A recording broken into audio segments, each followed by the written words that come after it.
Každý má svoj dôvod, prečo sa vydá na Camino de Santiago. Niekto hľadá odpovede, iný dobrodružstvo, ďalší pokoj. My to ešte presne nevieme, ale vieme, že pred nami je 6 dní, 160 kilometrov a nespočetné množstvo krokov. Naša cesta vedie z portugalského Porta cez Valensu, Tui a Pontevedru až po katedrálu v Santiagu. A teraz už môžeme vyraziť.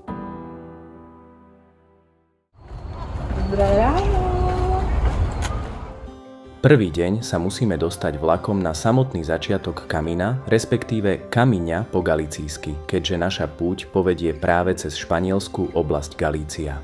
Vlak berieme z Porta, kde si ešte užijeme posledný pastel de nata, pretože už čoskoro opustíme Portugalsko. Naša cieľová stanica je na hraniciach so Španielskom vo Valencii. Po príchode hneď ucítite kontrast medzi preplneným hlučným portom a pokojom tohto pohraničného mestečka. A takisto sa tu začínajú objavovať prvé svetojakubské mušle, ktoré ukazujú smer púte. Pred odchodom z Valencie si ešte môžete pozrieť pevnosť, ktorej základy boli postavené už v 13. storočí. Z pevnosti je pekný výhľad na Galíciu a rieku Miño, ktorá tvorí časť hranice medzi Portugalskom a Španielskom a je najdlhšou riekou v celej Galícii. Potom, čo sa pokocháte pevnosťou, je čas prejsť cez hranicu ponad spomínanú rieku Miño. A na druhej strane vás už víta Španielsko.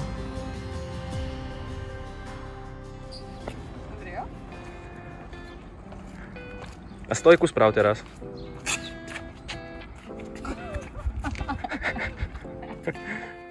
Naša prvá dôležitá zastávka je katedrála v Tui z 12. storočia. Tu si prevezmeme kredenciál, do ktorého budeme zbierať pečiatky počas cesty. Obedná prestávka s galícijskou polievkou, galícijským vínkom a môžeme pokračovať.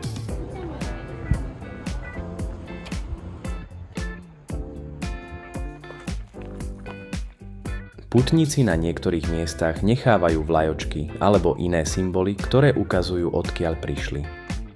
A sú z celého sveta, od Brazílie cez Kanadu až po Mikulov.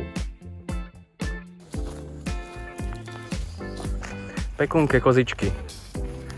Než ma nabereš na rohy, ty.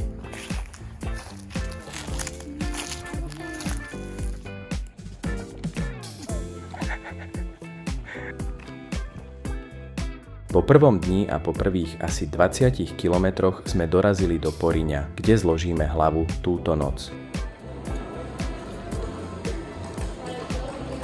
To ti bude chutnať. Mám odcházať? Počkej za malenky. Druhý deň sme sa rozhodli ísť alternatívnou trasou, trochu mimo oficiálneho Camina, aby sme našli lavičku s titulom Najkrajšia na svete. Den druhý. Ňam.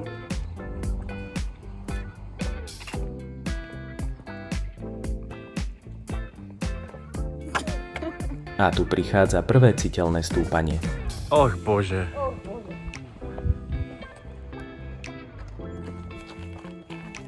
Pejo. Čau. Já nemám žádnou, ale musím. My teda vycházíme v 7:30, teď je to jasný. Kraso. Jsi si jistá? Kdyby tady byl David, ten by ti dal. Zjebané Camino. Chtěla jsi to, máš to. Nestýni si. Síce sme si pridali kilometre aj stúpanie navyše, ale najkrajšia lavička sveta v Redondele je naša.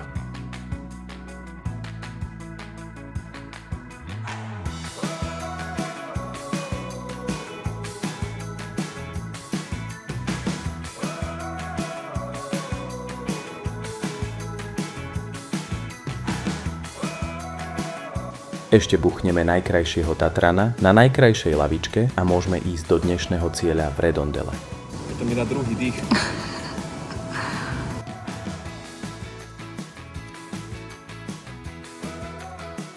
V Redondele máme jedinú možnosť po ceste sa vyčvachtať v morskej vode. Takže bol by hriech to nevyužiť po ďalších takmer 28 km v nohách.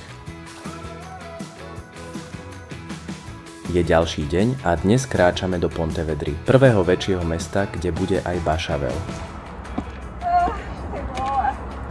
Dobré ráno, čuráci. Medzi Redondelou a Pontevedrou narazíte aj na Puente Sampaio, stredoveký most preslávený víťaznou bitkou proti napoleonským vojskám, ktorá priniesla Galícii slobodu od okupácie.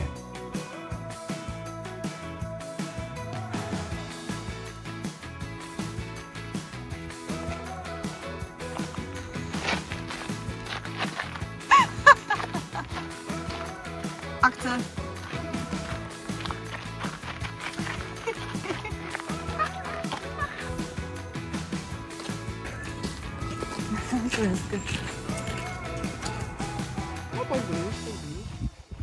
S pribúdajúcimi kilometrami prechádzame predmestím Pontevedry, takže mesto a Bašavel sa už blížia. Pontevedra je srdcom galícijskej kultúry. Mesto s historickým centrom bez aut, plným úzkych uličiek, námestí a kostolov. Vďaka príjemnej atmosfére patrí medzi najkrajšie mestá severného Španielska. Prišli sme sem práve počas festivalu Peregrina, oslavy patronky mesta a pútnikov, plné hudby, trhov a ohňostrojov.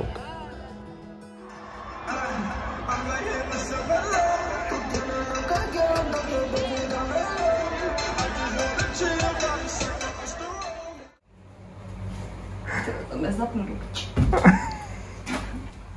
Každý gram navíc se počítá.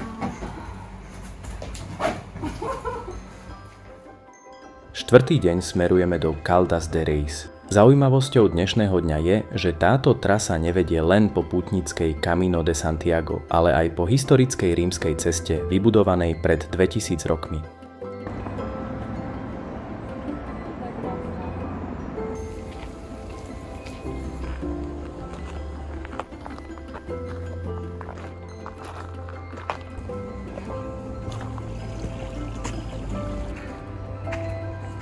To není vtipný.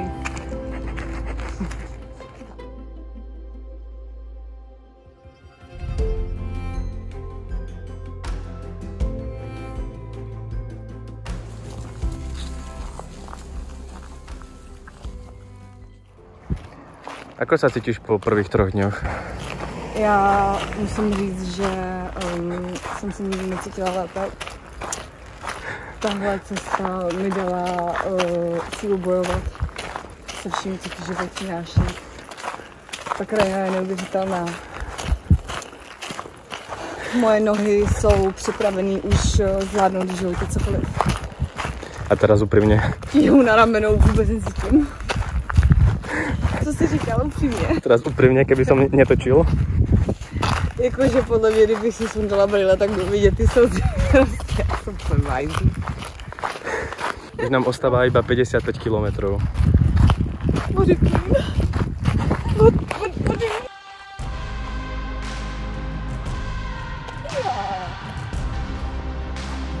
A tá titula?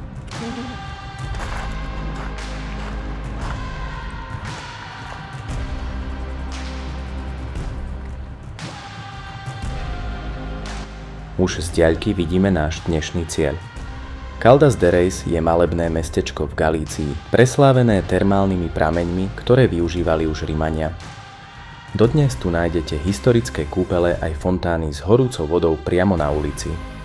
Na pútnickej ceste do Santiago de Compostela ponúka spojenie histórie, prírody a oddychu.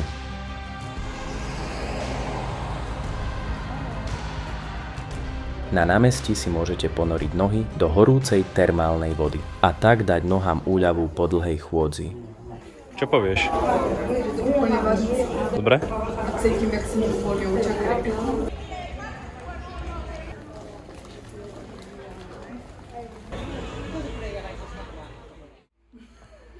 Potrebujeme exorcistu.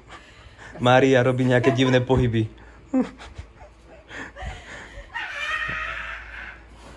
Za chvíľku tu bude kráčať po strope. Preboha, prestaň.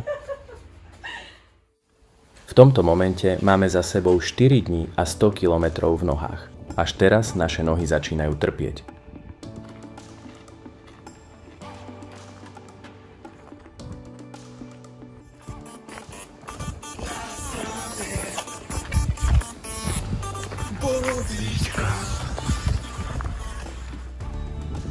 Co je? Neviem, povedz niečo múdre. Vyjebané kameno. Prečo by to niekto robil toto? Tak a rozbití a zubožení prichádzame do Padrónu. Padrón je mestečko spojené s legendou o apoštolovi Jakubovi. Podľa tradície sem priviezli jeho loď so svätými pozostatkami.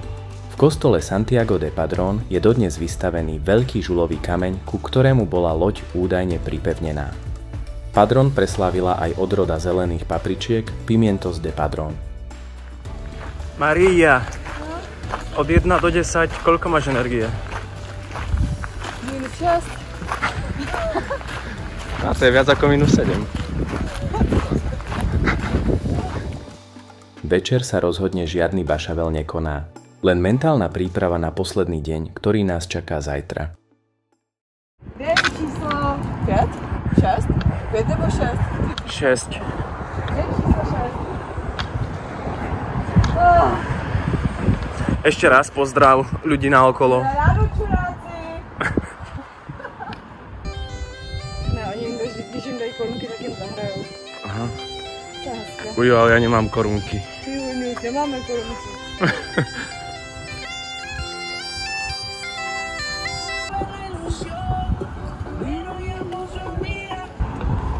Vidíš? Na dobrý věci je třeba se počkat. Je na čase sa vyjadriť. No, já Posledný 6. už jsem nám tam zamluvilo místo vedle. Už mám objednaný. No, prvé 2 kilometre, tak ešte smiech neprešiel. Ještě ne. Zeptej se mi za 10. Dobre, za 10 kilometrov sme späť.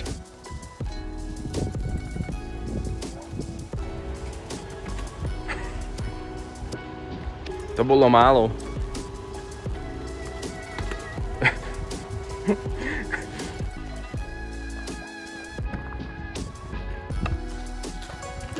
Tak sme späť po ďalších 10 kilometroch. Aké je to teraz? 6. deň, 150 kilometr. Plný nadějí, že už to skončí. Asi tak za 5 kilometrů.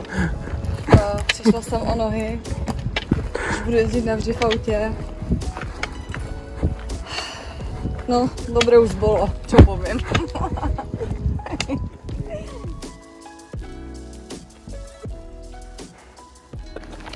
Jakube, jak se cítíš po 150 kilometrech? Povedz. Práve som prišiel o svoj klacek. Smutné. Bol to veľmi dobrý klacek. Byl to dobrý klacek. Moje nohy musím vymeniť Za co? za nové nohy. Za auto. Po 6 dňoch a 160 kilometroch nás od katedrály delia už len posledné metre.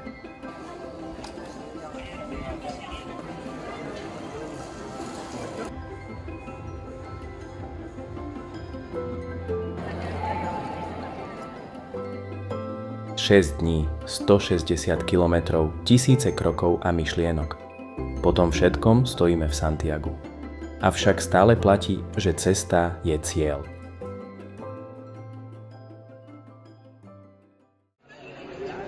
Tak ako?